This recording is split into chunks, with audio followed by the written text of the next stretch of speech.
What creates a mafia legend?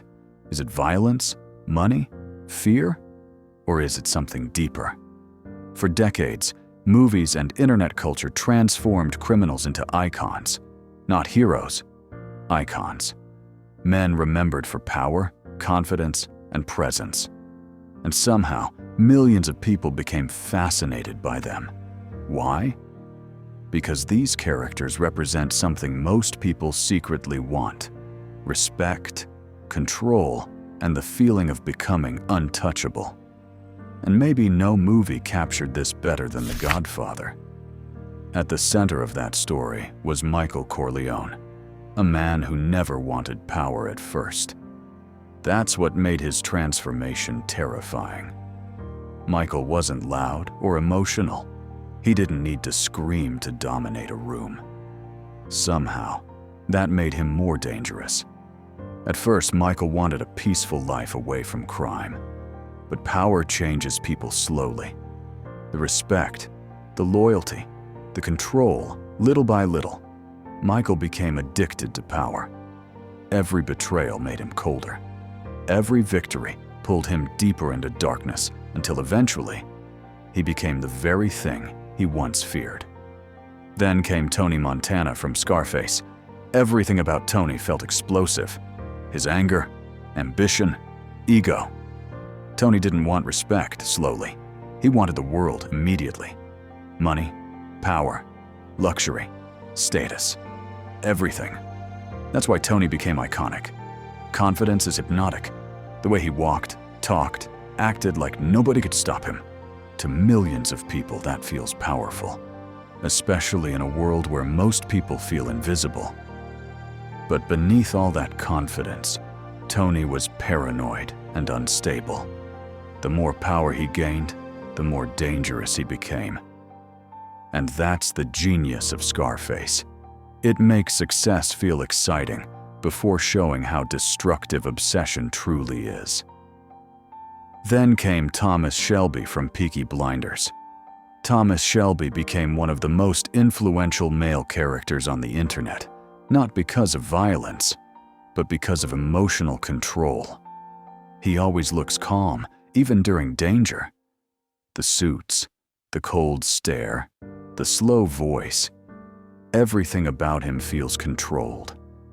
For many young men online, Thomas Shelby became the image of masculinity itself, a man who never looks weak.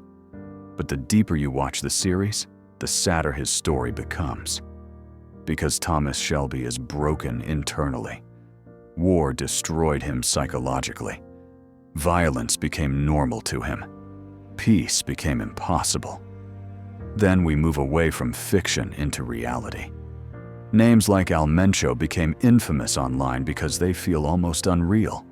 Not cinematic, real. Which makes them scarier than movie gangsters. Because unlike fictional characters, real cartel leaders leave behind real destruction, real violence, and real fear. Yet social media still transformed these figures into myths through edits, dark music, and luxury aesthetics. Delta 1. Hey, ¿quién habla? Mira bien, hijo de tu puta madre. Soy Mencho, güey. Relaja tu puta gente a la verga. Soy Mencho, güey.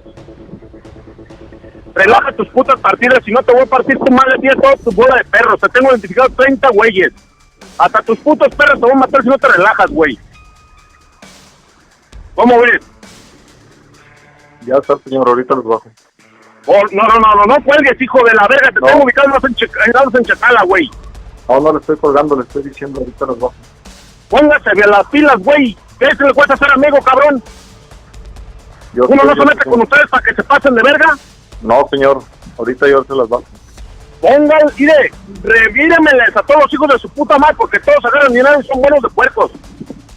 Sí, es lo que me están diciendo. ¿Se me ponen a tiros o tú eres el primero que vas a marchar por ellos, León? No, señor. ¿Vale? No, señor, no se trata de eso. Váyase a la verga, porque aquí los vergazos están al 220, ya se la sabe. Y miedo no hay. No, señor, no se trata de eso. Ahorita yo lo traigo. Entonces, si quiere la amistad, sí va a tener un amigazo, cabrón. Si no, a chingar a su madre a la verga. No, yo sé, señor. Ya estoy hasta la verga de que no entiendan, loco. Señor, usted me conoce, usted sabe que yo soy capitán. Pues por eso me extraña, cabrón. Yo te entiendo, güey, pero pues no mames, yo sé que tienes gente y la familia, la chingada. Verga, Yo lo póngase sé. las putas pilas. Yo lo sé, señor. Nada más No que- quiero que me apagues este puto teléfono. Después te voy a marcar, güey, a ver si no se relajaron a la verga, No, ahorita le voy a A marcar. todos en general, güey. Relájenmelos a la verga, por favor. Ahorita le voy a marcar de otro número, a este número que me está marcando usted. No, este ya no le vuelvas a marcar, yo le marco cuando yo pueda. Ándale, pues. Pero no me lo apague porque lo voy a entender como negatividad. No, señor, ahorita le mando un mensaje de otro número para que me marque el otro. Órale pues, Melón, ahí les quiero eso, que se relajen a la verga. Sí, señor, usted me conoce, usted sabe que hay respeto y hay ilusión. And honestly, that reveals something important about human psychology. People are attracted to power, especially people who feel powerless in real life. That's why mafia stories never die. Because they touch something emotional deep inside people, the desire to matter, to become respected, and to never feel weak again. But every mafia story ends the same way. Isolation. Michael Corleone loses his humanity. Tony Montana loses his sanity. Thomas Shelby loses his peace. Because power always demands payment. And in the end, every king sits alone.